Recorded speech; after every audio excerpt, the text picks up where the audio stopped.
ناظرین آپ کا خیر مقدم ہے. تصوف موضوع ہے اور جب تصوف موضوع ہو تو بات بھی صوفیہ کی ہوگی اور ان کی فکر کی ہوگی, اس کی تعریف کی ہوگی اور ان خصوصیات کی ہوگی کہ جو صوفیہ میں پائے جاتے ہیں.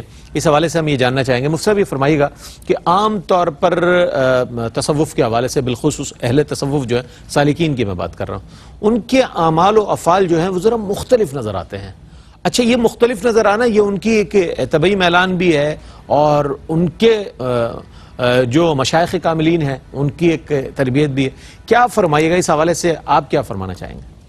دیکھیں, ایک ہے عمومی عبادات سے زائد عبادات نظر آنا اور ایک ہے شریعت مطہرہ کے مزاج کے خلاف نظر آنا. دونوں میں فرق ہے. جو شریعت مطہرہ کے مزاج سے خلاف نظر آئے وہ تصوف نہیں ہے.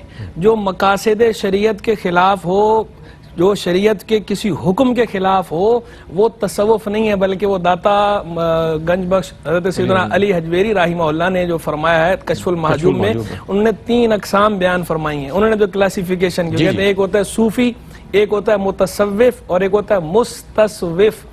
صوفی وہ ہے جو یہ اپنا تزکیہ نفس اور تصفیہ باطن کر کے خالق سے جڑ گیا, واصل باللہ ہو گیا, عارف باللہ ہو گیا. یہ ہے صوفی جن کی ہم بات کر رہے ہیں, صوفیہ صافیہ. دوسرا فرمایا متصوف ہے کہ جو کوشش کر رہا ہے اپنے صوفی بننے کی, ابھی بنا نہیں ہے لیکن بننے کی کوشش کر رہا ہے. تو یہ بھی محمود ہے کہ یہ اچھوں کی نقل بھی اچھی ہوتی ہے اور یہ اچھا بن رہا ہے.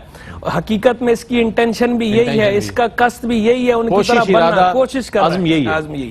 تو اسی لیے یہ بھی اچھا ہے. تیسرا فرمایا مستصوف, کہ وہ جو نہ تو صوفی ہے اور نہ ہی متصوف ہے, گندم نما جو فروش, راہبر نما رہزن, کہ جو حقیقت میں تو صوفی نہیں ہے اور نہ ہی کوشش کر رہا ہے بلکہ صرف دکھاوا کر رہا ہے اپنے صوفی ہونے کا. لوگوں کو یہ دکھا رہا ہے کہ میں عارف ہوں, لیکن حقیقت میں وہ عارف نہیں ہے, حقیقت میں وہ جاہل ہے.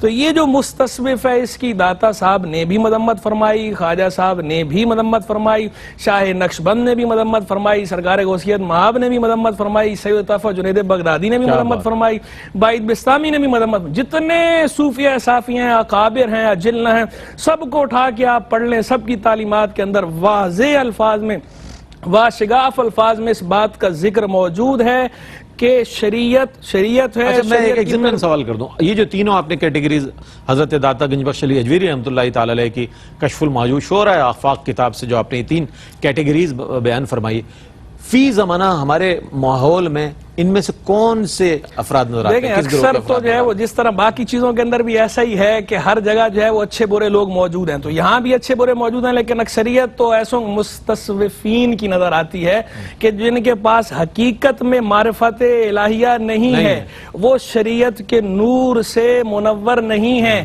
اللہ تبارک و تعالی کی تجلیات ربانیہ اور برکات نبوت سے محروم ہیں, صرف اور صرف اپنی جیب بھرنے کے لیے, اپنی تجوریاں بھرنے کے لیے اپنے آپ کو پیر مشہور کیا ہوا ہے, پیر کا بورڈ لگا لیا ہے, اور نظر بھی مخلوق کی جیب ہی پر ہے. صوفیہ صافیہ کی نظر اپنے قلب پر ہوتی تھی اور مخلوق کے قلب پر ہوتی تھی. اصلاح کرتے تھے قلب کی, اپنے قلب کا بھی تزکیہ کرتے تھے اور مخلوق کے قلب کا بھی تزکیہ کرتے تھے. کرتے یہ بھی تصفیہ ہیں, لیکن یہ جیب کا تزکیہ کرتے ہیں, یہ مخلوق کی جیب کا صفایا کر رہے ہیں. ان کی نظر مخلوق کی جیب پر ہے, تو جس کی نظر مخلوق کی جیب پر ہو وہ پیر نہیں ہو سکتا.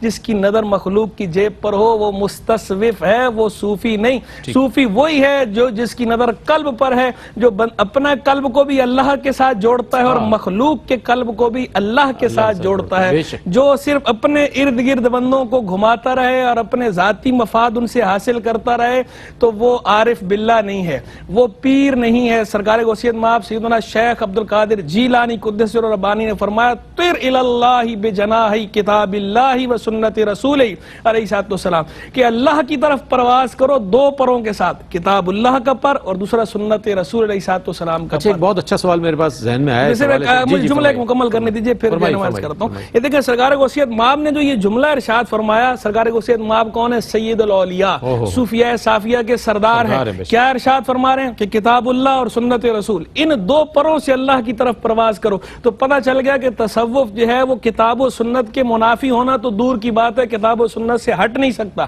جو کتاب و سنت سے ہٹ جائے تو وہی ہے جس کے بارے میں اکابر نے فرمایا کلو حقیقت ردت الشریعہ فهو زندقہ. ہر وہ حقیقت یا طریقت کی بات جسے شریعت رد کر دے تو وہ زندقہ ہے، بے دینی ہے، وہ حقیقت یا طریقت نہیں. جی اب آپ بہت اچھی بات.